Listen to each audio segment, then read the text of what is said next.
आज से मेरा हुआ और मेरे सब खजाने शांति, सुख, ज्ञान, पवित्रता सब तेरे।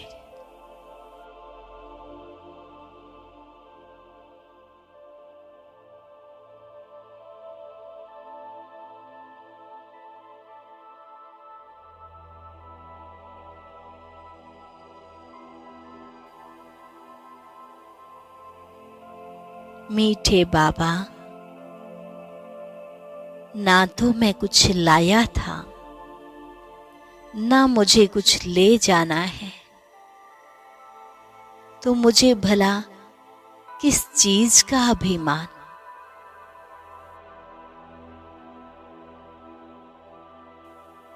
जब मेरा है ही नहीं तो किस बात की चिंता। मैं तो बेफिक्र हूं, बेफिक्र बादशाह हूं, बिन कौड़ी बादशाह।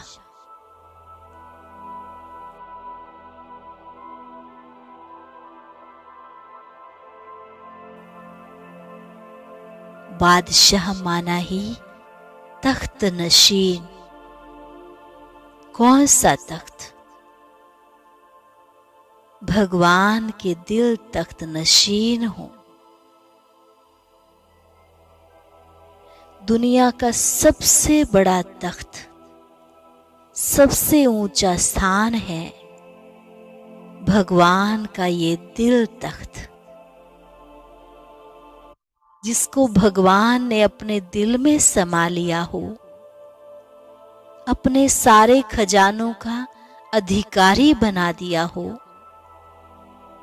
उसको भला इन विनाशी चीजों की, विनाशी पद की क्या फिक्र। इससे ज्यादा और क्या चाहिए।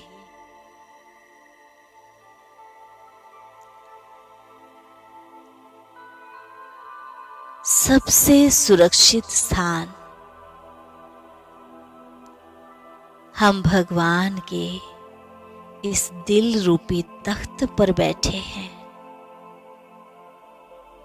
भगवान के नैनों में समाये हुए हैं। महसूस करो अपने इस ऊंचे ते ऊंचे भाग्य को, इस ऊंची प्रारब्ध को जो संगम पर ही हमें प्राप्त हो गई।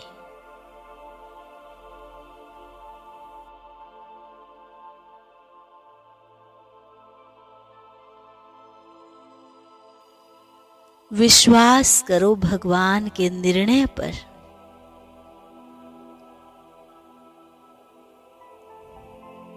जो उसने तुम्हें चुना है, अपना बच्चा बनाया है, अपने दिल में बैठाया है, और हमने बाबा को अपने दिल में बैठाया है।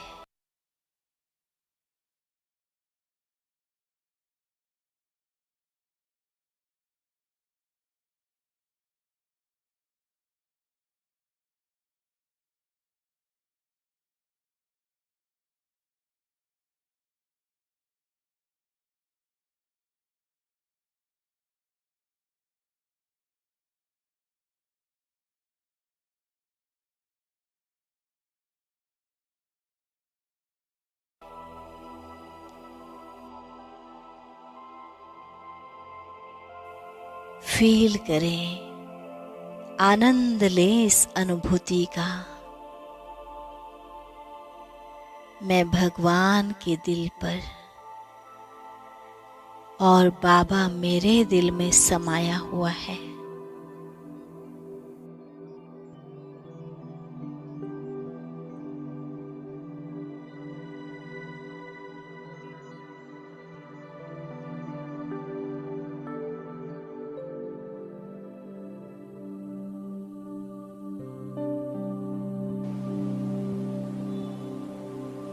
सबने बाबा को दिल में बिठाया है ना, दिल में। हाँ? तो दिल में जब बाबा को बिठाया है तो दिल में और कोई बात आ सकती है?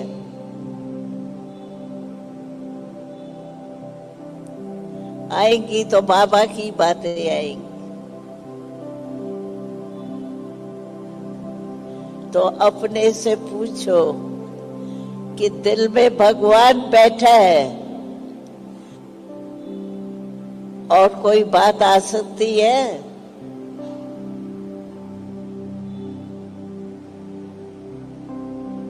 मंदिर में भी देखो मूर्ति है तो भी कोई किचरा नहीं आ सकता।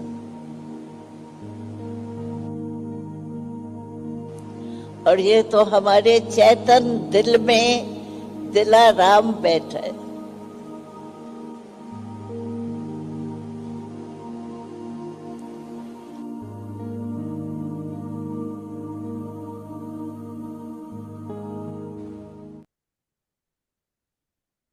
ओम शांति। बाबा के मीठे मीठे प्यारे प्यारे रूहानी परिवार को ओम शांति। ओम शांति।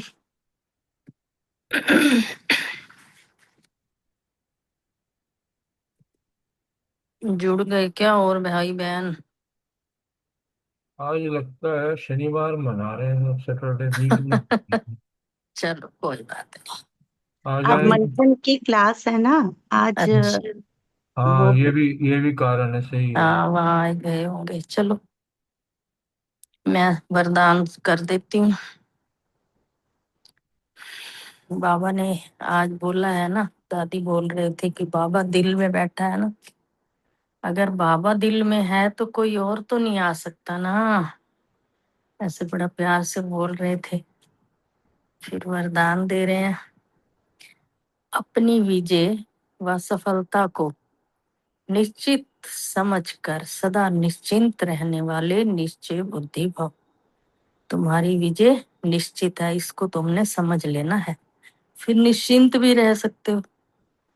फिर आगे बाबा ने डिटेल में बताया कि जो बच्चे सदा बाप में, स्वयं के पार्ट में और ड्रामा की हर सेकंड की एक्ट में 100% निश्चय बुद्धि हैं, उनकी विजय व सफलता निश्चित है। निश्चित विजय होने के कारण वे सदा निश्चिंत भी रहते हैं। जिनको पता चल जाए भी ये तो हमारा होना ही है, तो फिर उससे चिंता किस बात की। तो बाबा तो कहते हैं तू चिंता मत कर, मैं बैठा हूँ। उनके चेहरे से चिंता की कोई रेखा दिखाई नहीं देती। उन्हें सदा निश्चय रहता है कि ये कार्य व ये संकल्प तो सिद्ध हुआ ही पड़ा है। उन्हें कभी किसी बात में क्वेश्चन भी नहीं उठ सकता। आगे स्लोगन है, सुनने सुनाने में भावना और भाव को बदल देना वायुमंडल खराब करना है। भाई सुना तो कुछ, सुनाया कुछ, उससे भावना भी बदल गई और भाव भी बदल गया, तो उससे क्या होता है, वायुमंडल खराब होता है। इसलिए बाबा कहते हैं सुनने सुनाने में फर्क नहीं होना चाहिए, जो सुना वही आगे सुनाओ, तभी वायुमंडल खराब नहीं होगा। ओम शांति। शुक्रिया बाबा का, शुक्रिया मीठे परिवार का। ओम शांति। आज की मुरली से स्व मान लिया, मैं निश्चय बुद्धि आत्मा हूँ। बहुत सुंदर आज बाबा ने बताया कि अशरीरी बनने का सदा अभ्यास करना है। और अशरीरी की बहुत निशानी ये बताई कि जो अशरीरी आत्मा होगी वो कर्मेंद्रियां हट से वश में नहीं करेगी, उसकी स्वतः ही शीतल और शांत हो जाएंगी कर्मेंद्रियां। तो और बाबा को याद करना है और आत्मा को योग बल से बाबा ने कहा कि स्वच्छ करना है, सच्चा सोना बनाना है। पतित पावन बाप ही आकर पावन बनाते हैं, हमेशा ये याद भी रखना है और ये दूसरों को मैसेज भी देना है। और हमारी यात्रा जो है वंडरफुल है और बाबा राजधानी बाबा को और राजधानी को याद करना है, ये सेवा भी करनी है कि सोने जैसा बनो और औरों को भी रास्ता बताओ। और धारणा के लिए निश्चय बुद्धि बन पुरानी दुनिया से अपना लंगर जैसे उठा लेना है और हर फरमान को पालन करके अपना भी कल्याण करना है और दूसरों का भी करना है। और धर्मोई बाबा जैसे कहते हैं ना कि समय नष्ट नहीं करना। और चेकिंग के लिए पॉइंट लिया कि जैसे ये स्लोगन में था कि सुनने और सुनाने में जैसे होता है ना, भाव ही बदल देते हैं, तो पर चिंतन बाबा ने कहा है कभी नहीं करना। पर चिंतन में ये चीज आ जाती है कि हम सुनते कुछ है, आगे कुछ हो जाता है, तो उससे वायुमंडल खराब होता है। तो हमें वायुमंडल कभी भी खराब नहीं करना। और बहुत सुंदर अव्यक्त इशारे में आज ये कहा कि अपवित्रता के बीज को भी समाप्त करना है। वो कैसे? पवित्र बन के, क्योंकि जो व्यर्थ है ना वो भी अपवित्रता है, इसलिए हमें संपूर्ण स्वच्छ बनना है। ओम शांति। शुक्रिया बाबा।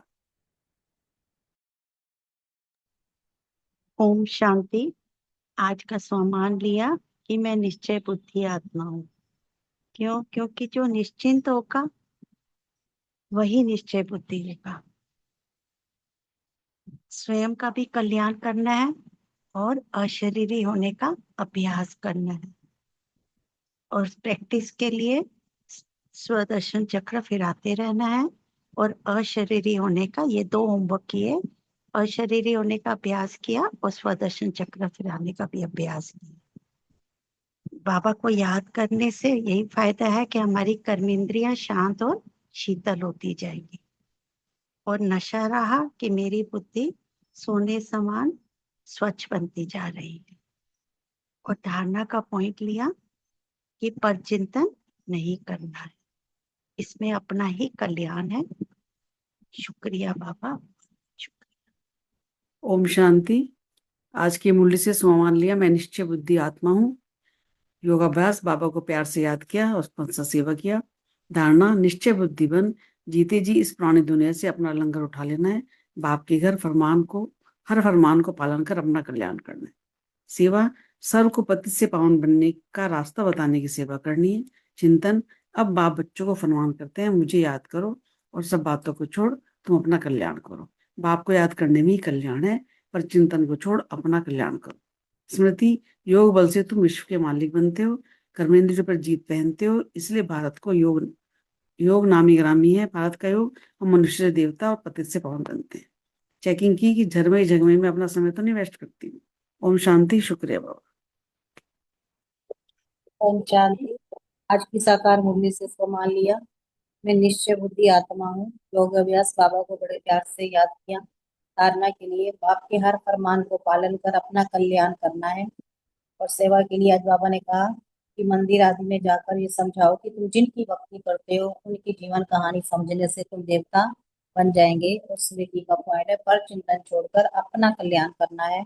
और चिंतन का पॉइंट है कि योग बल से ही हम विश्व के मालिक बनते हैं। और अपनी चेकिंग रखनी है कि वायुमंडल को खराब नहीं करना है। ओम शांति। आज के निश्चय बुद्धि आत्मा हूँ। नशे की पॉइंट नहीं, शिव बाबा भारत में ही आते हैं, बच्चों के लिए सौगात ले आते हैं, भक्ति का फल सद्गति देते हैं। स्मृति में रखा भगवान आकर हमें भक्ति का फल देते हैं। चिंतन का पॉइंट लिया, आत्मा को योग बल से साफ बनाना है। बाबा करन करावनहार आकर नई सृष्टि की स्थापना करते और कराते हैं। सेवा का पॉइंट था पर चिंतन छोड़ अपना कल्याण करना है और सोने जैसा बनकर औरों को भी रास्ता बताना है। और धारणा की पॉइंट थी निश्चय बुद्धि जी इस पुरानी दुनिया से लंघन कर लेना है। बाप के हर फरमान को पालन कर अपना कल्याण करना है। दूसरों का चिंतन छोड़ अपनी बुद्धि को स्वच्छ सोने जैसा बनाना है। चेकिंग का पॉइंट दिया कि श्रीमत रूपी लगाम से व्यर्थ को कहाँ तक समाप्त किया है। और अशरीरी बनने का अभ्यास किया, सुदर्शन चक्र फिराया। ओम शांति। शुक्रिया बाबा। ओम शांति। आज मैं सम्मान रखा, मैं सुदर्शन चक्रधारी आत्मा हूँ। और याद के लिए बाबा ने कहा अशरीरी बनकर याद किया, और बाप को, राजधानी को याद किया। और तीसरा जो धारणा की पॉइंट था, पर चिंतन नहीं करना है। और सेवा के लिए बाबा ने जो पॉइंट बताया कि मंदिर में जाकर भी समझाना है। और पांचवा बात जो कि याद रखने की बात था कि ये दुनिया का प्रस्थान है। और छठा चिंतन के लिए बाबा ने जो कहा कि भाव और भावना ना बदले सुनाने के समय, तो वायुमंडल खराब होता है। इसके ऊपर चिंतन किया। ओम शांति। अभी मुरली शुरू करने से पहले हमारी प्रीति बहन का तबीयत खराब है, तो हम सब 2 मिनट योग करें उनके लिए, योग करके फिर शुरू करें तो सर। हाँ जी जरूर।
ओम शांति।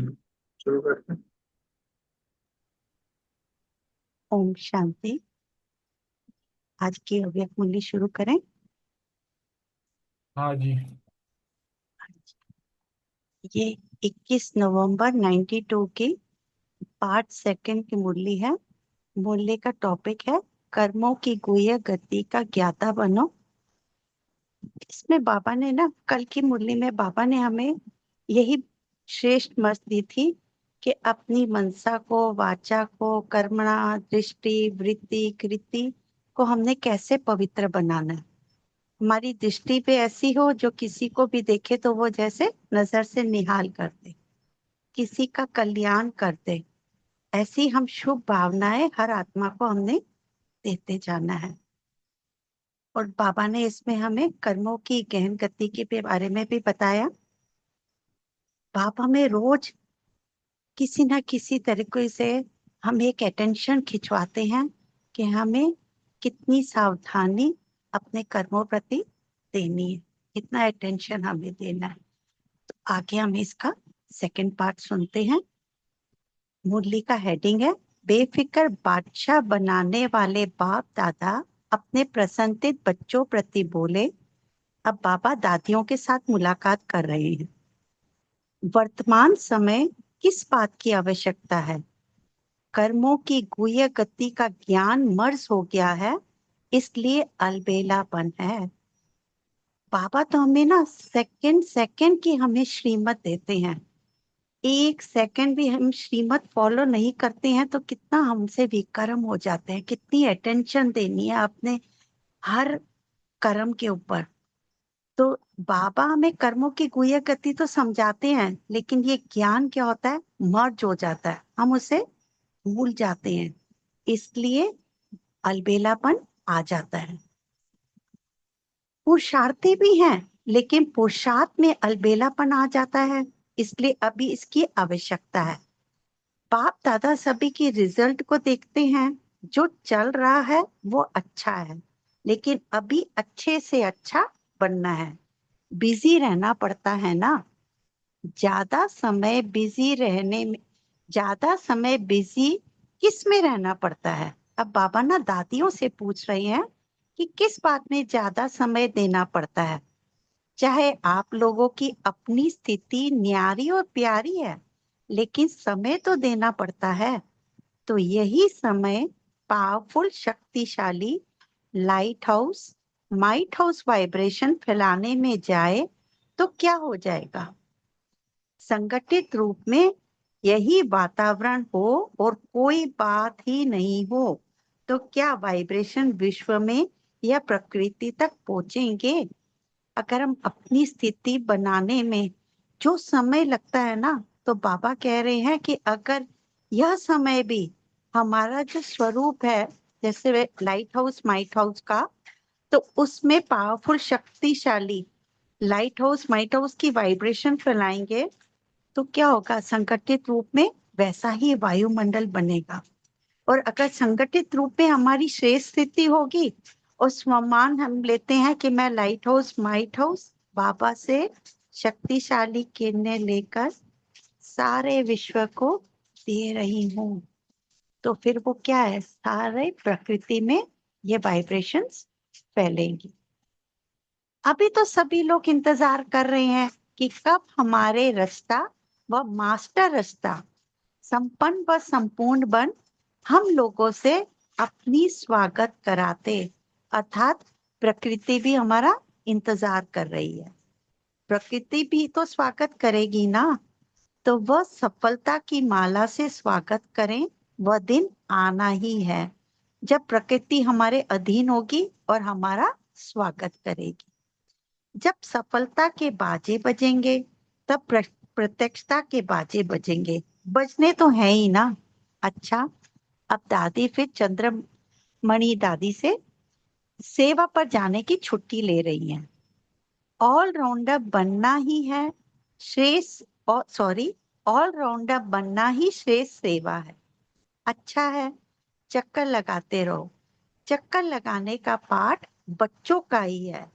बाप तो अव्यक्त रूप में लगा सकते हैं, साकार रूप में भी चक्कर लगाने का पाठ बाप का नहीं रहा, बच्चों का ही था। बाबा तो मधुबन में, अब तो अव्यक्त रूप में है, लेकिन बाबा जब मधुबन में भी रहते थे तब बच्चे ही चक्कर लगाते रहते थे। अच्छा, अव्यक्त बाप दादा की पर्सनल मुलाकात। अब बाबा ग्रुप 1 से बात कर रहे थे। विजय माला में आने के लिए तीव्र पुरुषार्थी बनो। सदा तीव्र पुरुषार्थी आत्माएं हैं, ऐसा अनुभव करते हो? जब ब्राह्मण बने तो पुरुषार्थी तो है ही, तीव्र पुरुषार्थी है, वह सिर्फ पुरुषार्थी हैं। सुनने और सुनाने वाले को पुरुषार्थी कहेंगे या तीव्र पुरुषार्थी कहेंगे? हम तो सुन भी रहे हैं और सुना भी रहे हैं ना। तो सुनना और सुनाना, इसके बाद क्या होता है? तीव्र पुरुषार्थी किसको कहेंगे? सुनने वाले को या बनने वाले को? अब बाबा ये पूछ रहे हैं हमसे कि तीव्र पुरुषार्थी किसको कहेंगे? नेचुरली जो बनने वाले हैं उनको ही तीव्र पुरुषार्थी कहेंगे ना। जो माला का 16,108वां नंबर है वह भी सुनता और सुनाता तो है ही, नहीं तो माला में कैसे आएंगे? यह काम तो काफी लोग करते हैं ना, सुनते भी हैं और सुनाते भी हैं, लेकिन 108 की माला में कौन आएंगे? 108 की माला का नाम है विजय माला। 16,000 वाली माला का नाम विजयी माला नहीं है। तो सुनना और सुनाना यह मेजॉरिटी करते हैं, लेकिन सुनना और बना, इसको कहा जाता है तीव्र पुरुषार्थी। ये इस मुरली का अंडरलाइन करने का पॉइंट है। तीव्र पुरुषार्थी किसे कहा? जिसने सुना और बना, अपना पुरुषार्थ भी किया और सिर्फ सुना नहीं, सुनाया नहीं, साथ में पुरुषार्थ करके बना भी। तीव्र पुरुषार्थी 108 है और पुरुषार्थी 16,108 है। तो अपने आप को चेक करो कि तीव्र पुरुषार्थी हैं या पुरुषार्थी हैं। जो हैं जैसा है वो मेजॉरिटी अपने आप को जान सकते हैं। कोई थोड़े ऐसे हैं जो अपने को नहीं भी जानते हैं, रॉन्ग को राइट समझ कर भी चलते रहते हैं। मेजॉरिटी अपने मन में अपने आप को सत्य जानते हैं कि मैं कौन हूँ।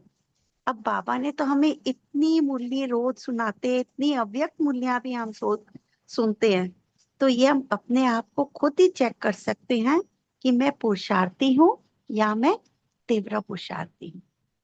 इसलिए सदा अपने को देखो, दूसरों को नहीं। अपने पुरुषार्थ को चेक करो और तीव्र पुरुषार्थ में चेंज करो। अर्थात माना कि सुनने के साथ हमने सिर्फ सुनना भी नहीं है, सिर्फ सुनाना भी नहीं है। बाबा यही चाहते हैं कि मेरा हर एक बच्चा जैसा बाप समान है वो बनता जाए, नहीं तो फाइनल समय आने पर चेंज नहीं कर सकेंगे।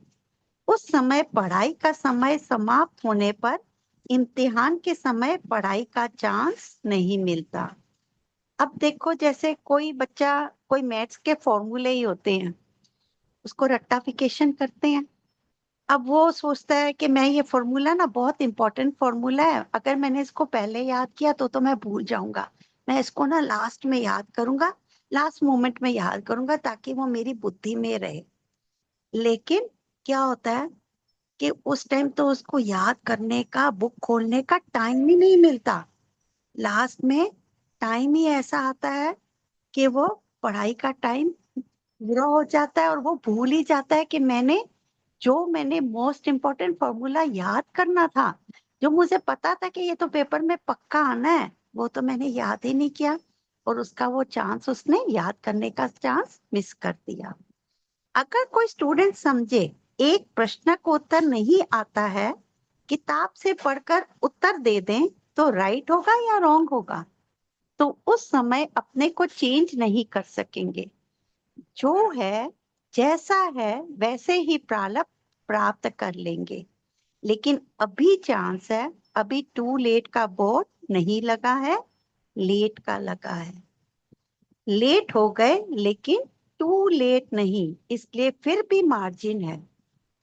कई स्टूडेंट 6 मास में भी पास विद ऑनर हो जाते हैं अगर सही पुरुषार्थ करते हैं।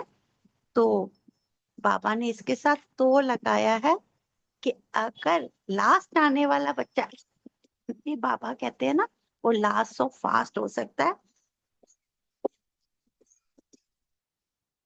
अगर वो पुरुषार्थ करे तो। लेकिन समय समाप्त होने के बाद कुछ नहीं कर सकते। बाप भी रहम करना चाहे तो भी नहीं कर सकते। पेपर में स्टूडेंट को अगर कुछ नहीं आता और अगर टीचर चाहे ना तो भी वो स्टूडेंट की हेल्प नहीं कर सकती। पेपर से पहले वो लास्ट मोमेंट तक भी वो बच्चे की मदद करेगी अगर उसको कुछ प्रॉब्लम है, समझ नहीं आ रहा। लेकिन जब पेपर चल रहा है, समय निकल गया तो उसकी मदद नहीं कर सकती। ऐसे ही पापा भी अभी तो हमारी मदद कर सकता है, लेकिन बाद में धर्मराज का रूप ले लेता है। चलो ये अच्छा है, इसको मार्क्स दे दो, ये बाप कर सकता है, इसलिए अभी से चेक करो और चेंज करो। उस समय तो बाप भी हमारी मदद नहीं कर सकता। अलबेलापन छोड़ दो, ठीक है चल रहे हैं, पहुंच जाएंगे, यह अलबेलापन है जो हम कहते हैं ना बाद में पुरुषार्थ कर लेंगे। बाकियों को देखते रहते हैं कि वो भी तो हमसे पहले आया, वो भी तो, उनकी चाल भी तो ऐसी है, उनकी स्पीड भी तो ऐसे ही है, तो मैं तो उनसे बहुत अच्छा हूँ, अपने आप को हम बहानेबाजी देते रहते हैं। बाबा कहते अलबेलेपन को इस समय तो मौज लगती है। सच में, सच में जब बाबा के बच्चे बनते हैं ना, शुरू में जब से बाबा के बच्चे बने तो मौज ही मौज है, क्योंकि बुद्धि से बेफिक्र बादशाह बन गए, ट्रस्टी बन गए, तो हल्के तो हो ही जाते हैं, चिंता भी नहीं रहती। विकारों से जीवन में, जैसे विकार वाली जीवन से थोड़ा जैसे जीवन में चेंजेस आने लग जाते हैं तो अपना जीवन भी अच्छा लगता है। लेकिन पुरुषार्थ में हमारा जो लक्ष्य है ना, बाप समान बनने का, उसमें हम वो पुरुषार्थ नहीं करते, मौज में चलते रहते हैं। तो जो अलबेलापन होता है उससे कोई फिक्र नहीं होती, वो आराम को ही सब कुछ समझता है। तो अलबेलापन नहीं रखना, बाबा ने यहाँ अटेंशन खिंचवाई कि अलबेलापन हमने नहीं रखना है, सदा हमें क्या रहना है, अलर्ट रहना है। पांडव सेना हो ना, सेना अलबेली रहती है या अलर्ट रहती है? सेना तो हमेशा बॉर्डर पर कैसी रहती है, अलर्ट, एवर रेडी। सेना माना अलर्ट, सावधान, खबरदार रहने वाले। अलबेला रहने वाले को सेना या सैनिक नहीं कहा जाता। तो अलबेलापन नहीं, अटेंशन, लेकिन अटेंशन भी नेचुरल विधि बन जाए। अब मेरा अटेंशन भी ना इतना नेचुरल बन जाए, ऐसा ना हो कि मुझे बार बार अटेंशन देना है लेकिन उसका भी एक टेंशन क्रिएट कर लें कि मुझे अभी ये पुरुषार्थ करना है, अभी मुझे ये चीज नहीं करनी। तो कई बार उस अटेंशन को भी हम टेंशन बना देते हैं। तो इसलिए बाबा कह रहे हैं कि अटेंशन भी हमारी नेचुरल विधि बन जाए। कई अटेंशन का भी टेंशन रखते हैं। टेंशन की लाइफ सदा तो नहीं चल सकती, टेंशन की लाइफ थोड़ा समय चलेगी, नेचुरल नहीं चलेगी। तो अटेंशन रखना है, लेकिन नेचुरल अटेंशन आदत बन जाए। जैसे स्मृति की आदत बन गई है ना, नहीं चाहते भी हो जाता है। जैसे हमें भूलने की आदत पड़ गई है ना, ऐसे बाबा चाहते हैं कि हमें हर समय हमें बुद्धि में स्मृति रहे।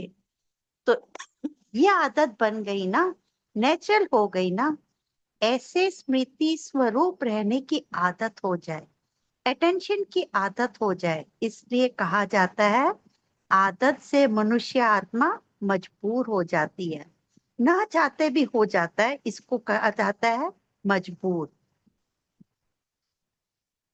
तो ऐसे तीव्र पुरुषार्थी बने हो, तीव्र पुरुषार्थी अर्थात विजयी, तभी माला में आ सकते हैं। तो बाबा ने इसमें ना हमें अलबेलेपन की क्या रूप है, अलबेलेपन की क्या निशानियां हैं, यह हमें अपने आप को चेक करना है और चेंज करना है। बाबा कहते हैं बहुत काल का अभ्यास चाहिए। सदा अलर्ट माना सदा एवर रेडी। आपको क्या निश्चय है, विनाश के समय तक रहेंगे या पहले भी जा सकते हैं? अब किसी को पता है कि हम फाइनल विनाश तक इस शरीर में रहेंगे या नहीं रहेंगे? हमें अपने अगले सेकंड का तो पता ही नहीं है, तो पहले भी जा सकते हैं ना, इसलिए एवर रेडी। विनाश आपका इंतजार करे, आप विनाश का इंतजार नहीं करो। क्यों? क्योंकि हम रचयिता हैं, समय हमारी रचना है, वह रचना है, आप रचयिता हो, सदा एवर रेडी। क्या समझा? अटेंशन रखना। जो भी कभी महसूस, जो भी कमी महसूस हो, उसे बहुत जल्दी से जल्दी समाप्त करो।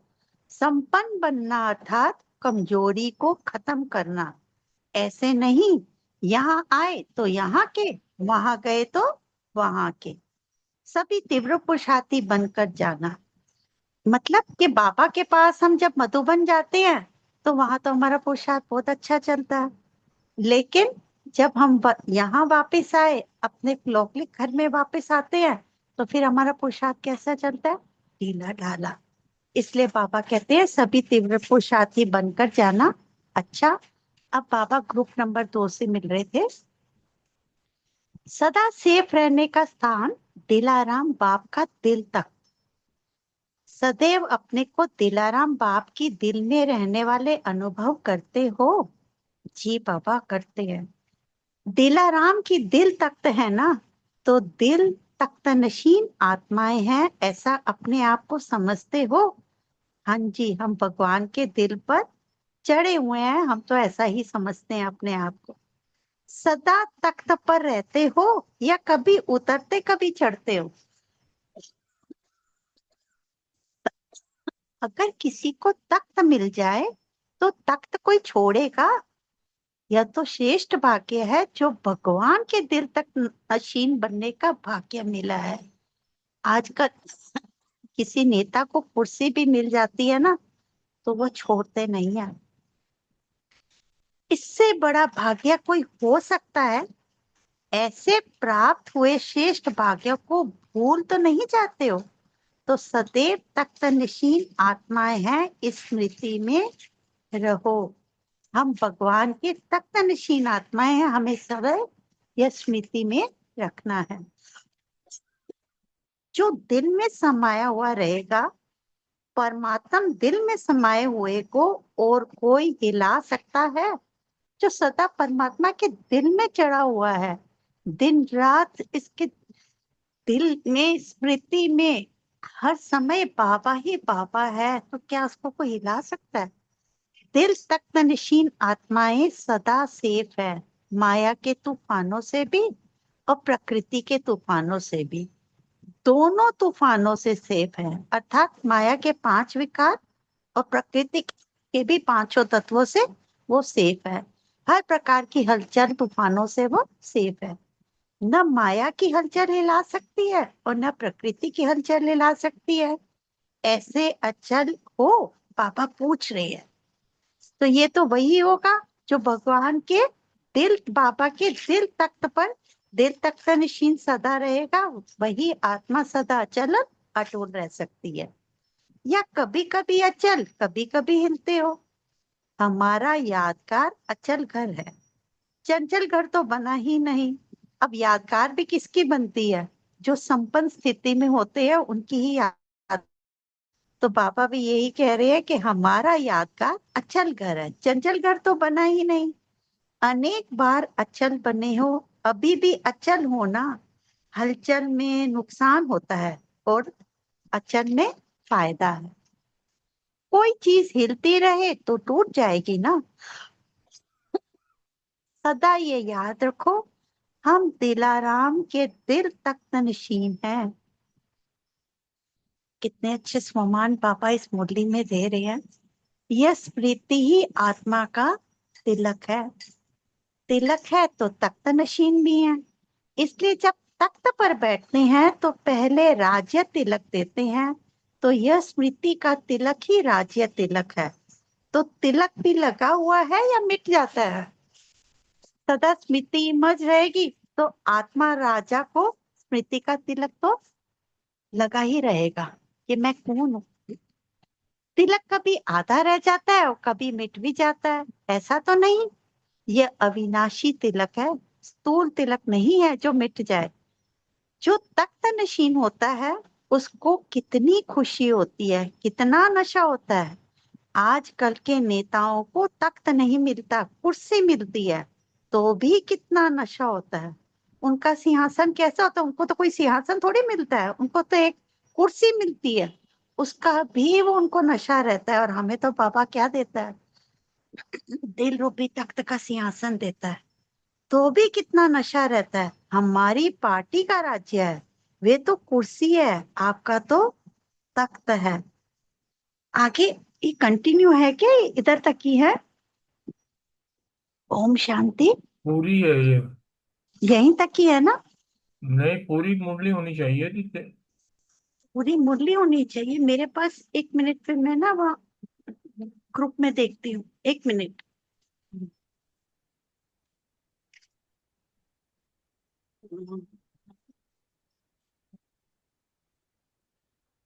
आप आगे से कंटिन्यू करोगे भाई जी? आपको अगर दिख रही है तो। हाँ जी, हाँ जी, ठीक है, कोई बात नहीं। टाइम वेस्ट होएगा ना, इसलिए मैं कह रही हूँ आपको। ठीक है।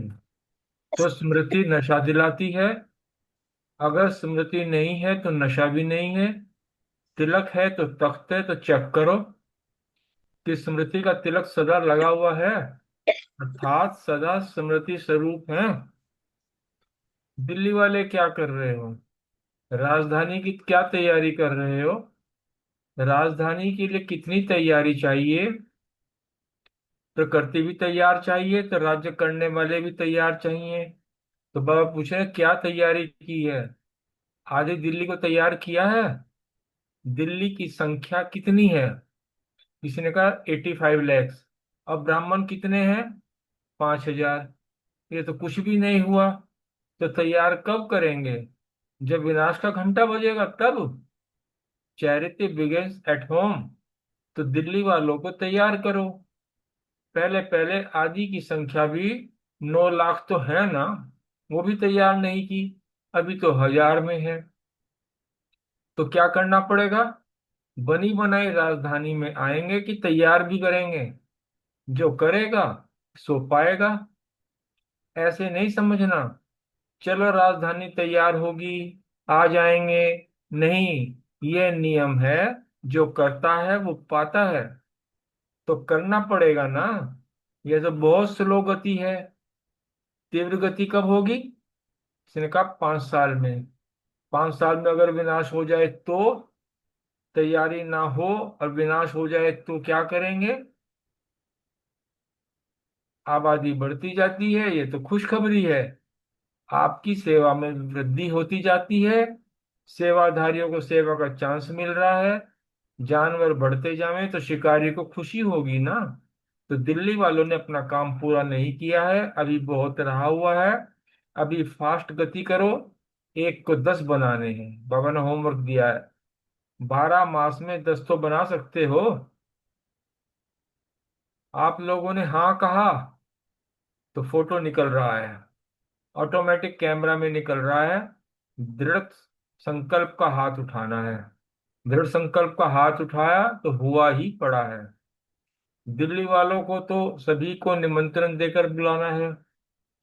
हलचल की धरनी पर तो राज्य नहीं करना है, स्वर्ग धरनी पर राज्य करना है। तो बनाना पड़ेगा ना। अभी फास्ट गति करो। कभी भी यह नहीं सोचो कि सुनने वाले नहीं मिलते। सुनने वाले तो बहुत हैं, थोड़ा पुरुषार्थ करो। अपनी स्थिति रूहानी आकर्षण में बनाओ। जब चुंबक अपनी तरफ खींच सकता है तो क्या आपकी रूहानी शक्ति आत्माओं को अपनी ओर नहीं खींच सकती? तो रूहानी आकर्षण करने वाले चुंबक बनो। चुंबक को कहना नहीं पड़ता कि सुई आओ, वो स्वतः ही ऑटोमेटिकली खींचती है। तो ऐसे ही रूहानी आकर्षण में स्थिति स्वयं आकर्षित करती है, मेहनत नहीं करनी पड़ती। ब्राह्मण जीवन का श्रेष्ठ कर्म सेवा है ना। और तो सब निमित्त मात्र है, लेकिन ब्राह्मण जीवन का श्रेष्ठ कर्म सेवा है। सेवाधारी हो ना, अचल बनो और अचल बनाओ, सदा संतुष्ट। प्रोग्राम करो, ये बहुत अच्छा है। प्रोग्राम अर्थात प्रोग्रेस। बाबा 3 नंबर ग्रुप से बात कर रहे हैं। सहज योग का आधार एक की याद। सदा सहज पुरुषार्थ की विधि क्या है? सहज पुरुषार्थ का अनुभव है। क्या विधि अपनाई जो सहज हो गया? बाबा ने बताया कि एक को याद करना, यह है सहज विधि। क्योंकि अनेकों को याद करना मुश्किल होता है, लेकिन एक को याद करना तो सहज है। सहज योग का अर्थ ये एक को याद करना। एक बाप दूसरा ना कोई, ऐसा है। या बाप के साथ और भी कोई है? कभी कभी देह अभिमान में आ जाते हो। जब मेरा शरीर है तो याद आता है, लेकिन मेरा है ही नहीं तो याद नहीं आता। तो तन मन धन तेरा है या मेरा है?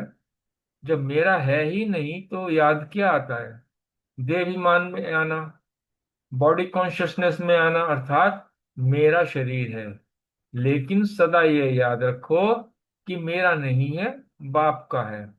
सेवा अर्थ बाप ने ट्रस्टी बनाया है, नहीं तो सेवा कैसे करेंगे? शरीर तो चाहिए ना, लेकिन मेरा नहीं, ट्रस्टी है। मेरापन है तो गृहस्थी है, और तेरापन है तो ट्रस्टी है। ट्रस्टी अर्थात डबल लाइट। गृहस्थी को मेरे मेरे का कितना बोझ होता है।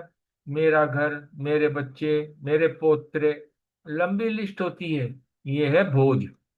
ट्रस्टी बन गए तो बोझ खत्म। ऐसे बने हो या बदलते रहते हो? जब है ही कोई नहीं, एक बाप दूसरा न कोई, तो क्या याद आएगा? सहज विधि क्या हुई? एक को याद करना, एक में सब कुछ अनुभव करना। इसलिए कहते हो ना कि बाप ही संसार है। संसार में सब कुछ होता है ना। जब संसार बाप हो गया तो एक की याद सहज हो गई। मेहनत का काम तो नहीं है ना। आधा कल्प मेहनत की, ढूंढना भटकना यही किया ना अब तक। तो मेहनत करनी पड़ी ना। अब बाप दादा मेहनत से छुड़ाते हैं। अगर कभी किसी को भी मेहनत करनी पड़ती है तो उसका कारण है उसकी अपनी कमजोरी। कमजोर को सहज काम भी मुश्किल लगता है, और जो बहादुर होता है उसको मुश्किल काम भी सहज लगता है। कमजोरी मुश्किल बना देती है सहज। तो बाप क्या चाहते हैं? बाप चाहते हैं सदा सहयोगी बनकर चलो। ओम शांति। थैंक यू बाबा।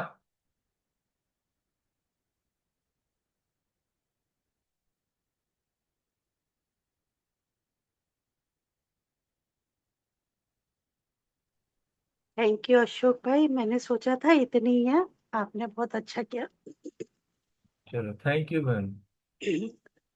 पहला पहले, प्रश्न, हाँ जी आप वर्तमान समय बताइए। किस बात की आवश्यकता है? सुमन बहन और मीतू बहन। ओम शांति। थैंक यू वेरी मच रोमी बहन, अशोक भाई, बहुत अच्छी मुरली और समझाई भी अच्छी तरह से। वर्तमान समय किस बात की आवश्यकता है? तो बाबा ने कहा कि वर्तमान समय, क्योंकि हम देख रहे हैं कितनी तमोप्रधानता है अभी, कैसा समय चल रहा है, तो इस समय पे बाबा ने कहा कि कर्मों की गुहे गति का ज्ञान जो है वो आत्माओं को नहीं रहा है, मर्ज हो गया है। तभी तो ऐसे हालात हैं, और उसी से ही अलबेलापन हो रहा है। पुरुषार्थी तो है मगर अलबेलेपन में आ जाते हैं।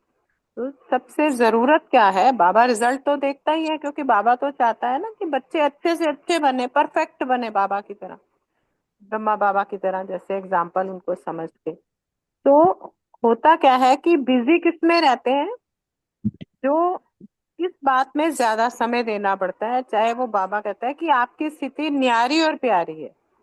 पावरफुल, शक्तिशाली बनने के लिए लाइट हाउस, माइट हाउस और सारी वाइब्रेशन अच्छी फैले, तो उसमें जो है हमें समय देना है।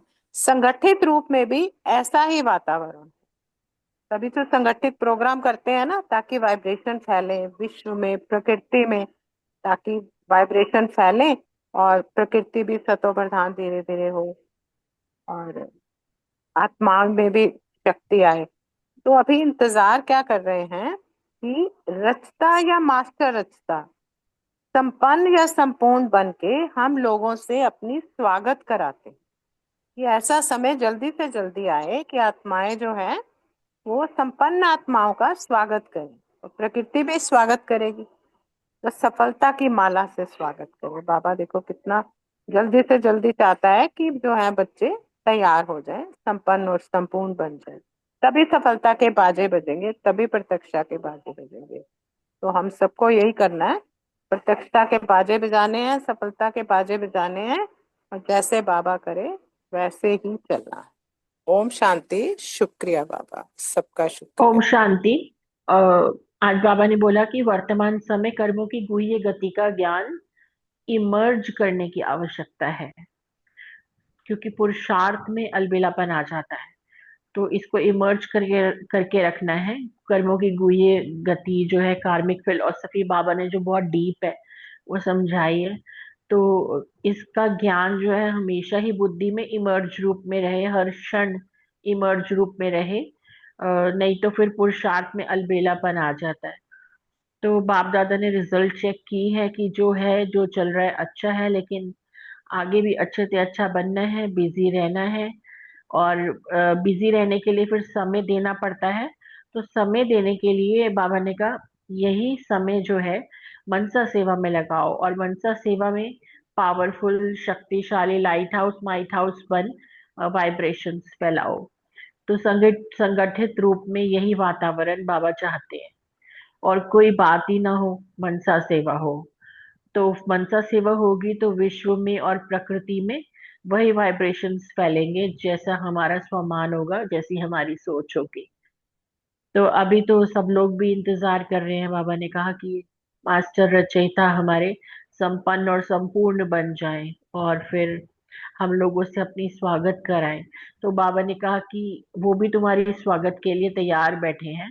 वो इंतजार कर रहे हैं कि कब संपूर्ण बने और हम उनका स्वागत करें। तो प्रकृति भी आपका स्वागत करेगी, विश्व भी आपका स्वागत करेगा, नया विश्व। और फिर तो यह सफलता की माला से स्वागत करें, वो दिन आना तो है ही। तो बाबा ने कहा कि सफलता के बाजे भी बजेंगे, और तभी बजेंगे जब प्रत्यक्षता के बाजे बजेंगे। बजने तो हैं ही। ओम शांति। थैंक यू सुमन बहन। मीतू बहन, अगला प्रश्न सुरेश बहन से, श्रेष्ठ सेवा क्या है? ओम शांति। बहुत सुंदर क्वेश्चन है मेरा सेवा के बारे में। और दादी चंद्रमणि जी सेवा पर जाने की छुट्टी ले रही हैं। अब तो इनका शरीर नहीं है, शरीर में नहीं है, अब यह पार्ट बजा रही होंगी। ऑलराउंडर बनना ही श्रेष्ठ सेवा है। ऑलराउंडर में कभी मनसा सेवा कर ली, कभी हस्त सेवा कर ली, कभी कैसे कोई ना कोई सेवा करते रहना चाहिए, उसको कहेंगे ऑलराउंडर। तो फिर अच्छा है ना। तो चक्कर लगाने से ही सेवा होती है। चक्कर लगाने का पार्ट अब सिर्फ बच्चों का है, बाप का नहीं है। बाप तो लगा चुके, अब बाबा अव्यक्त रूप में लगा सकते हैं, वैसे नहीं लगा सकते। तो फिर साकार रूप में भी चक्कर लगाने का पार्ट बाप का नहीं रहा, अब तो बच्चों का ही है। अच्छा, अव्यक्त बाप दादा की पर आगे तो फिर ग्रुप आ गया दूसरा। ओम शांति। इतना ही है मेरा। थैंक यू भाई जी आपका। थैंक यू सुरेश बहन। अगला प्रश्न अशोक भाई मुझसे है और रूमी बहन का है कि त्रिपुरुषार्थी हैं या सिर्फ पुरुषार्थी हैं? बाबा ने हम बच्चों से पूछा त्रिपुरुषार्थी या पुरुषार्थी की डिफरेंशिएशन पूछा है, और एग्जाम्पल भी बना दिए। सुनने सुनाने वाले होते हैं वो तो 16,000 की लिस्ट में आते हैं, और जो सुन के बनने वाले होते हैं वही 108 की माला में आते हैं। इसलिए पुरुषार्थी, इसको भी हमें समझना पड़ेगा कि साधारण पुरुषार्थी है या कोशिश करने वाले हैं। कभी कभी हम गलती से ये भी समझ लेते हैं ना, कोशिश तो कर रहे हैं और अपने आप को लेवल लगाते हैं पुरुषार्थी का। इन दोनों में भी बहुत अंतर है। कोशिश करने में तो कभी कर लिया कभी नहीं। पुरुषार्थी वाले ठीक है, कर रहे हैं, लेकिन उसके अंदर जो है लगन नहीं है, निरंतरता नहीं है, तो वो है। इसलिए बाबा ने मुरली में एक बार कहा था कि जो साधारण पुरुषार्थ करने वाले वो तो बहुत होते हैं, जैसे 16,108 बाबा ने बता ही दिया। लेकिन ये पुरुषार्थी वाले जो होते हैं वो कम होते हैं, और वही आगे नंबर लेते हैं, जिसको बाबा ने कहा कंगन की माला 108 की माला या 8 की माला वाले। तो अगर हमें इसको बारीकी से देखा जाए तो पुरुषार्थ, तीव्र पुरुषार्थ कौन हुए? तीव्र पुरुषार्थ में सबसे महीन अंतर ये होता है, जो तीव्र पुरुषार्थी होता है उसको ज्यादा प्रयास नहीं करना पड़ता, मेहनत नहीं करनी पड़ती, उसका नेचुरल नेचर ही बन जाती है कि वो उस अपने बाबा की याद में या अपने कार्य के प्रति निष्ठावान जो है करता रहता है। और सबसे बड़ी उसके अंदर एक जो गुण होता है, हर क्षण को संगम युग से याद होता है, संगम युग के हर क्षण को वो मूल्यवान समझता है, और हर परिस्थिति में ड्रामा समझ के उसमें अटल रहता है। और कर्म में भी जो है वो आज स्मृति रखता है, अर्थात मैं ट्रस्टी हूँ, करण करावनहार बाप है, उसको ये उसके मन में उसके अंदर लगी रहती है। ये तीन पुरुषार्थ है जिसके अंदर ये तीन गुण होते हैं, अर्थात अपने प्रति जागरूकता, निरंतरता और सच्चाई। अगर ये है तो समझो कोई पुरुषार्थ है, पुरुषार्थी वो ते पुरुषार्थी है ये। तो इस पर बाबा ने ये समझाया। और आगे भी जो है अगर देखा जाए कि तीव्र पुरुषार्थ कौन होता है, और अगर थोड़ी सी बारीकी में देखा जाए कि साधारण पुरुषार्थ और तीव्र पुरुषार्थ में अंतर क्या होता है, थोड़ा सा मैंने नोट किया था ये। जो साधारण पुरुषार्थ होता है, जिसका जो साधा जिसको हम साधारण पुरुषार्थी कहते हैं, बाबा ने यहाँ बताया है, वो अपने मन के अनुसार चलता है, कभी योग किया कभी नहीं किया, परिस्थितियों से भी प्रभावित हो जाता है, और उसके अंदर आलस्य, अलबेलापन, तरह तरह के जो है समय समय पे बहाने बनाता है। और ज्ञान में और योग में भी जो है चलता तो है, लेकिन धीरे धीरे चलता है। और अगर इसके विपरीत देखा जाए, तीव्र पुरुषार्थी कौन होता है? उसके संकल्प के अनुसार चलता है, अर्थात उसका श्रेष्ठ संकल्प होता है कि मुझे ही बनना है। तो वो जो है समय पर आधारित नहीं होता है, उसके अंदर एक ही लगन, दृढ़ निश्चय होता है कि मुझे ही करना है, मुझे ही बनना है। निरंतर बाप से याद होती है। वो परिस्थिति में खुद प्रभावित नहीं होता, बल्कि परिस्थितियों को बदलने वाला होता है। वो साधारण की तरह बहाने नहीं बनाता, वो समाधान ढूंढता है। समाधान स्वरूप होता है और अपने में जो है तेजी से परिवर्तन करता है। स्व परिवर्तन उसका लक्ष्य होता है, यानी चेक एंड चेंज उसके अंदर होती है। इसलिए जो है बाबा ने यह क्या हमें दोनों को दोनों ही चीजें क्लियर कर दी है कि पुरुषार्थी कौन होता है और साधारण पुरुषार्थी कौन होता है। इसलिए अब अपने आप को चेक करो और अपने देखो कि मैं पुरुषार्थी हूँ। पहले तो यही चेक करो कि कोशिश करने वाला हूँ या पुरुषार्थी हूँ, साधारण पुरुषार्थी हूँ या तीव्र पुरुषार्थी हूँ। तो इसी प्रकार हमारे नंबर आगे बनेंगे। हम विजय माला में आने वाले हैं या 16,108 की माला में आने वाले हैं। Thank you. ओम शांति। आगे रूमी बहन क्लियर करेंगे। ओम शांति। बहुत सुंदर आपने क्लियर किया अशोक भाई, कोई पॉइंट रहा ही नहीं।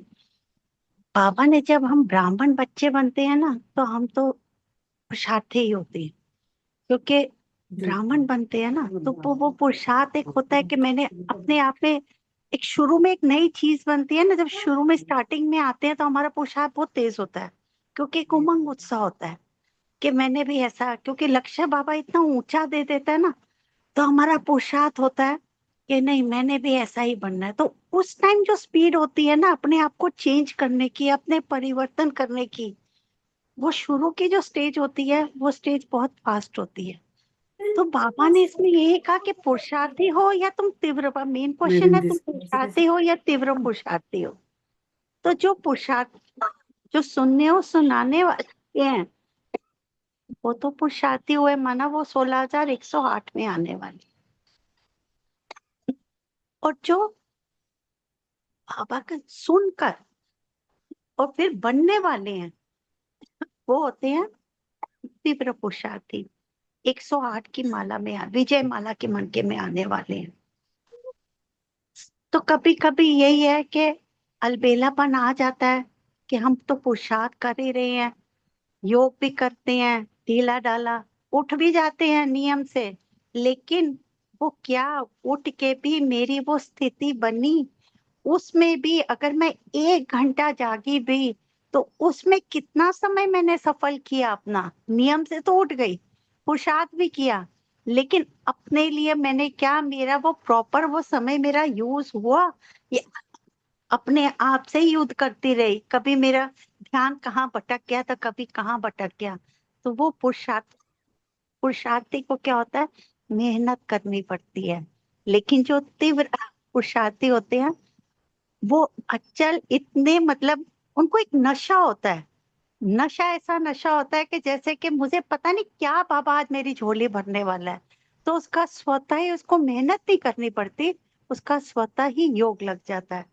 वो हर स्थिति में, आज का वरदान था ना, वो इतना निश्चय बुद्धि होता है कि उसे अपने स्वयं पर निश्चय है, बाप पर निश्चय है, ड्रामा पर निश्चय है, मतलब 100% निश्चय। हर परिस्थिति में वो क्यों क्या का क्वेश्चन ही नहीं अराइज होता उसके। तो वो उसको एक नशा रहता है कि बस मैंने कुछ नहीं, वो एक बाबा ही मेरा संसार है, मुझे बस बनना ही है। उसको वो एक नशे के धुन में फिर वो बन जाता है। 108 पुरुषार्थ तो बहुत है, देखो इसमें साधारण तो नहीं है पुरुषार्थ है। इसमें बाबा कहते हैं ना पुरानी दुनिया को भूलना पड़ेगा अपना। तो जब हम अपने आप को पुरानी दुनिया से भूलते हैं तो वो फिर धीरे धीरे दिनों दिन ये नशा तो ऐसा है कि वो बढ़ता ही जाता है। अब वो बाबा यही कह रहे हैं कि अपनी चेक करो, आप किस माले में हो, तुम्हारी कौन सी स्टेज है, पुरुषार्थी हो।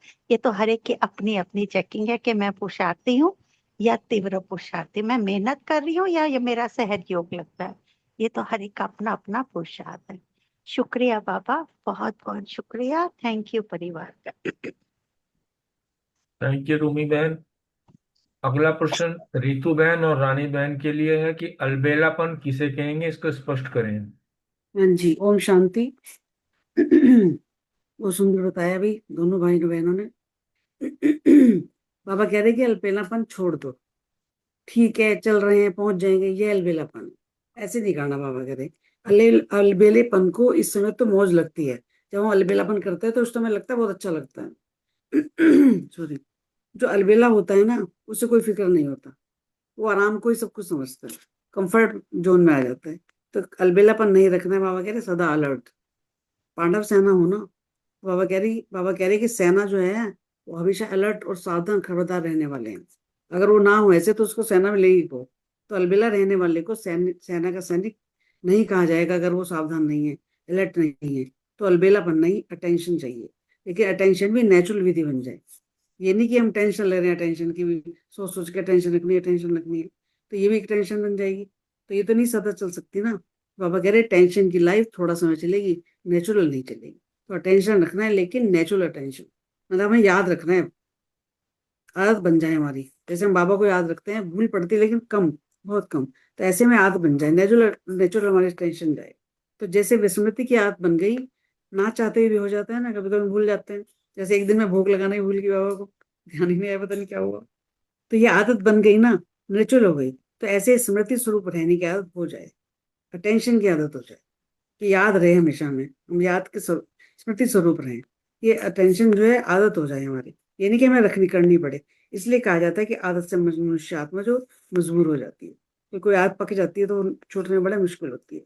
तो न चाहते हुए भी हो जाता है, तो इसको क्या कहते हैं, मजबूर। तो ऐसे तीव्र पुरुषार्थी बने हो, बाबा पूछ रहे हैं, ऐसे तो नहीं बने हो ना। तो तीव्र पुरुषार्थी अर्थात विजयी, तो तभी हम विजयमाला में आ सकते हैं, जगह हम तीव्र पुरुषार्थ। तो बहुत काल का अभ्यास चाहिए, बाबा कह रहे सदा अलर्ट माना सदैव रेडी। तो सदैव रेडी रहना है, बाबा कह रहे तीव्र पुरुषार्थी बनना है, मजबूर अलबेलापन नहीं करना। ओम शांति, शुक्रिया। थैंक यू रितु बहन। अगला प्रश्न रेणु बहन और रजनी बहन से है, सदा एवर रेडी किसे कहेंगे? ओम शांति। सबका बहुत अच्छा मंथन। मगर एक रिक्वेस्ट है सबसे कि वक्त को भी ध्यान में रखना है, बाकियों के आंसर भी होते हैं, तो टाइम को देखते हुए हमें अपने आंसर को स्वीट एंड शॉर्ट बनाने हैं। बाबा ने कहा एवर रेडी बनना है, यानी कि जो अलर्ट होगा वही एवर रेडी बन सकता है। अलर्ट किस मामले में? पहले तो चेक करना है कि हमारे में कौन सी कमियां आ रही हैं, कोई कमी है या हम आगे बढ़ रहे हैं या हम अभी वहीं खड़े हुए हैं। फिर ये होता है कि हो जाएंगे, बन जाएंगे, तो क्या हमें पता है हमारी सांसें कितनी रह गई हैं?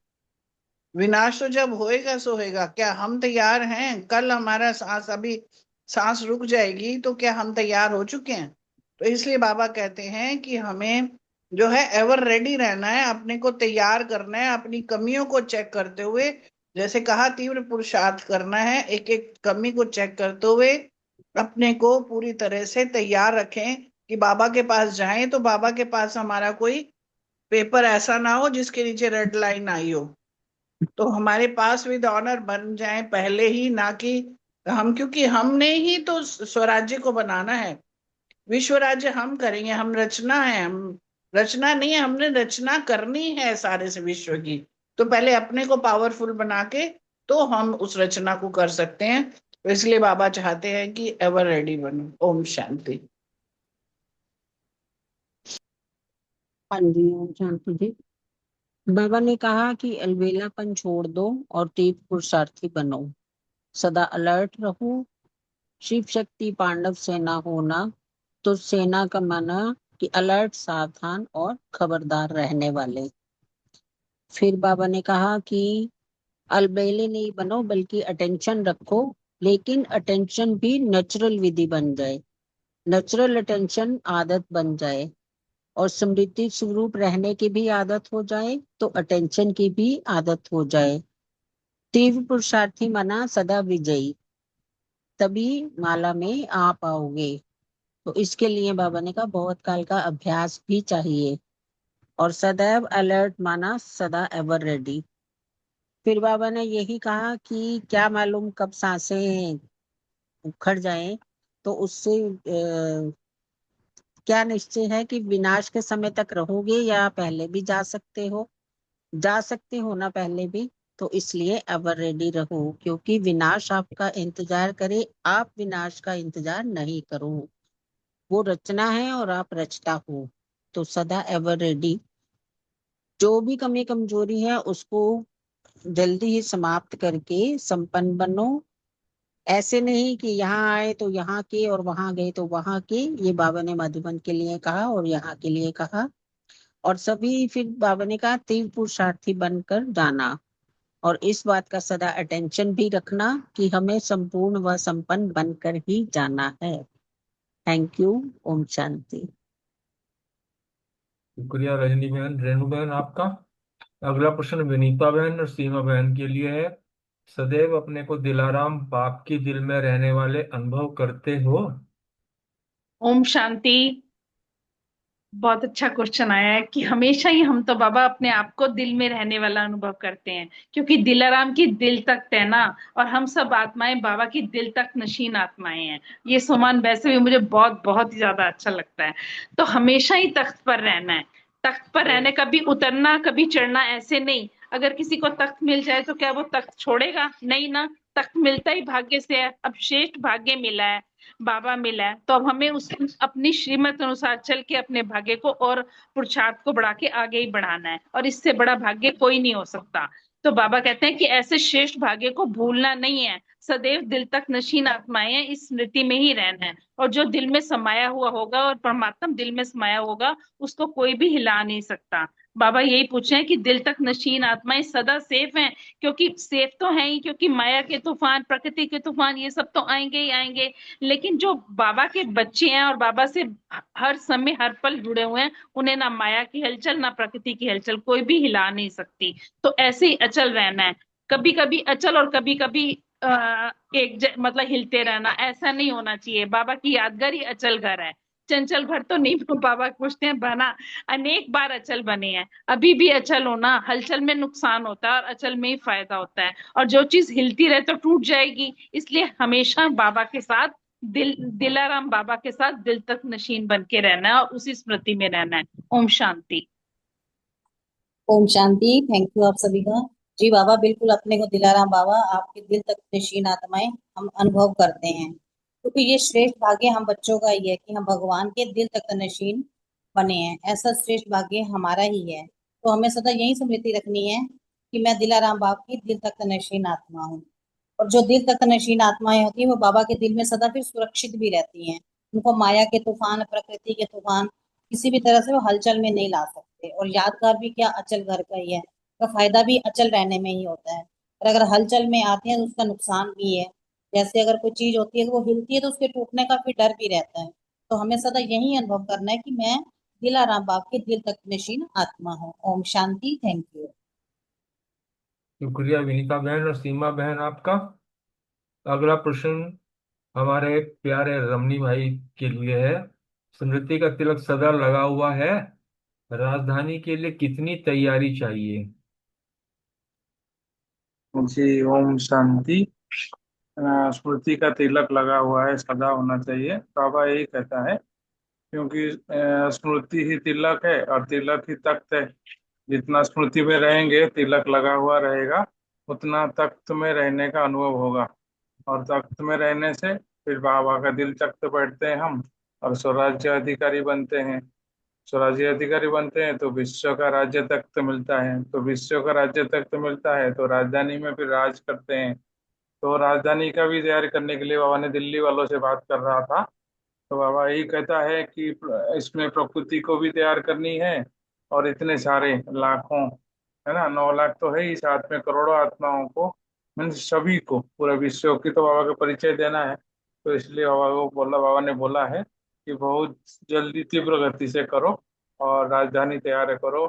और तैयार करने से पहले बाबा ने क्वांटिटी बताया कि 10-10 तो बना सकते हैं ना पूरा साल में, तो एक एक मास में एक तो बना सकते हैं, तो सहज है ना। तो बाबा ने ये लक्ष्य दिया ताकि राजधानी जल्दी तैयार हो जाए।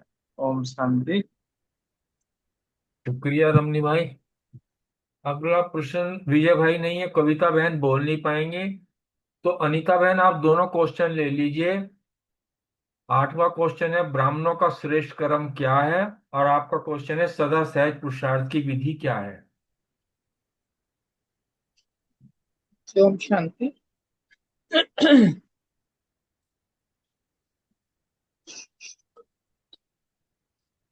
बाबा बता रहे हैं कि ब्राह्मणों का जो श्रेष्ठ कर्म है वो सेवा है ना। तो बाबा कह रहे हैं कि ब्राह्मण जीवन का श्रेष्ठ कर्म सेवा है। सेवाधारी तो बाबा कह रहे हैं हम सभी हैं, है ना। जब पहले दिन बने, बाबा ने हमें विश्व सेवा की जिम्मेवारी का ताज पहनाया। तो बाबा कह रहे हैं अचल बनो और अचल बनाओ और सदा संतुष्ट भी रहना है। बाबा ने फिर कहा कि अपना इसमें बस इतना सही है, प्रोग्राम करो या बहुत अच्छा प्रोग्राम, बहुत अर्थात प्रोग्रेस। आप अपना क्वेश्चन ले लीजिए। हाँ जी, सहज पुरुषार्थ के लिए बाबा ने बोला कि सहज योग का आधार जो है ना, वो बाबा बता रहे हैं एक की याद। क्योंकि देखो, वैसे भी देखो अनेकों को याद करना मुश्किल है, अगर एक में ही बुद्धि अटकेगी ना तो फिर याद करना मुश्किल नहीं है। जब एक पर बुद्धि अटकाएंगे, एक को ही याद करेंगे, तो बुद्धि एकाग्र रहेगी और इधर उधर बुद्धि भटकेगी नहीं, है ना। तो एक मेरा शिव बाबा, दूसरा ना कोई, ये जो है ना जब आते हैं, क्योंकि बाबा क्या है, निराकारी, और मैं निराकारी आत्मा स्वयं को समझ जब बाबा को याद करती हैं तो देह अभिमान भी छूट जाता है। और इसमें बाबा कह रहे हैं मेरा मेरा करते हो तो फंसते हो। जब कह ही दिया बाबा सब कुछ तेरा, तन धन मन सब कुछ बाबा का, तो फिर बाबा कह रहे हैं मेरा क्या रहा, फिर बॉडी कॉन्शियस में क्यों आते हो। तो इसीलिए सदैव बाप को याद करना है और ट्रस्टी बन के बाबा ने कहा रहना है। क्योंकि जब ट्रस्टी बच्चा होता है ना, उसको कोई चिंता नहीं होती, वो सिर्फ वहाँ काम करता है। और जो जिम्मेवारी होती है किसकी, जो मालिक है, तो मालिक है शिव बाबा। मैं तो गृहस्थी नहीं हूँ, मैं ट्रस्टी हूँ, ये समझकर जब चलते हैं तो डबल लाइट रहते हैं, और डबल लाइट आने से कोई बोझ नहीं होता। और बाबा कह रहे हैं कि कोई फिर ये नहीं कि मेरा घर, मेरे बच्चे, मेरा ये वो, कितनी लंबी लिस्ट है मेरे की, ये याद नहीं आता, तो सहज याद हो जाती है। मेरा तो एक शिव बाबा है, बाबा ही मेरा संसार है, तो इधर उधर मुझे भटकना नहीं है, यही सहज योग है। ओम शांति। शुक्रिया बाबा। शुक्रिया अनीता बहन। किसी ने और कोई पॉइंट शेयर करना है तो स्वागत है, नहीं तो बाबा का प्यार से गीत सुनते हैं।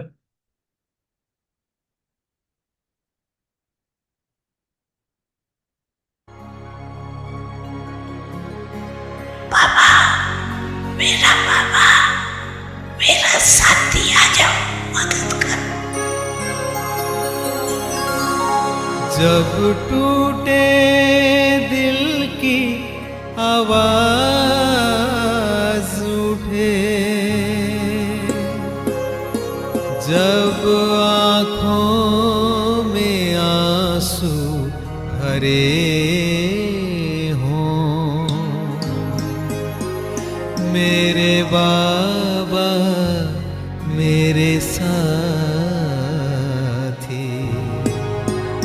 आ जाओ मेरी मदद करो।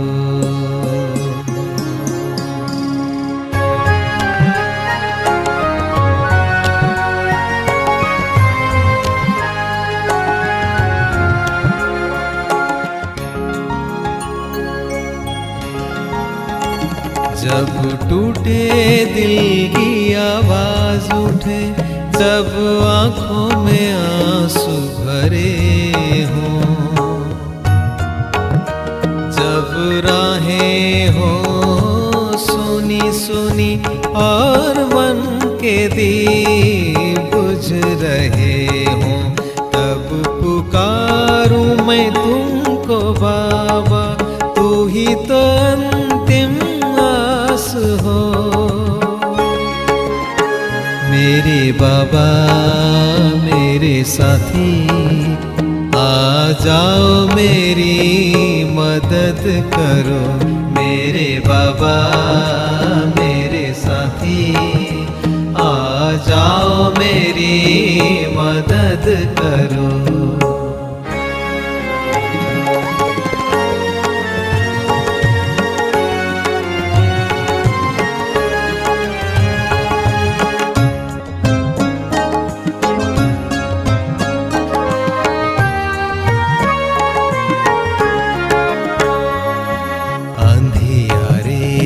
भटक रहा हो, राह मुझे दिखा दो, तुम्हारे प्यार की रोशनी से मन मेरा सजा दो।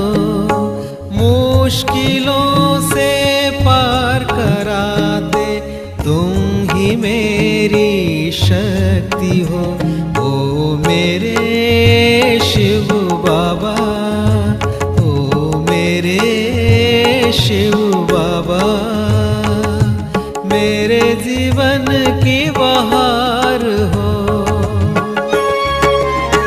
मेरे बाबा मेरे साथी, आ जाओ मेरी मदद करो। मेरे दिल के हर कोने में प्रेम और शक्ति भर दो। तुम ही मेरी राहों के दीपक, तुम ही मेरा सहारा हो। मेरे बाबा मेरे साथी, आ जाओ मेरी मदद करो।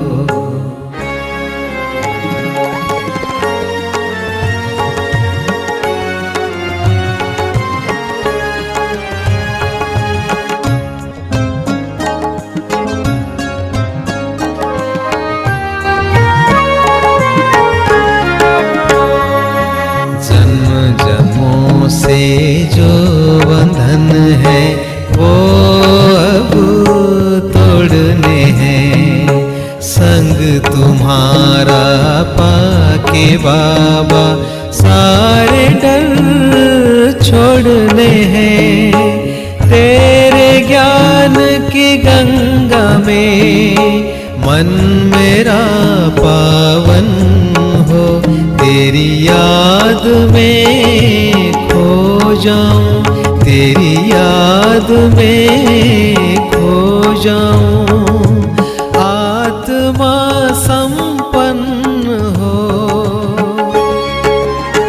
मेरे बाबा मेरे साथी, आ जाओ मेरी मदद करो।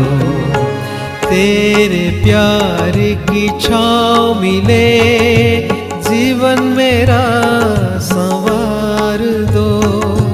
तुम ही मेरे प्राण सखा, तुम ही मेरे साजन हो। मेरे बाबा मेरे साथी, आ जाओ मेरी मदद करो। मेरे बाबा मेरे साथी, आ जाओ मेरी मदद करो। आ जाओ मेरी मदद करो। आ जाओ मेरी मदद करो।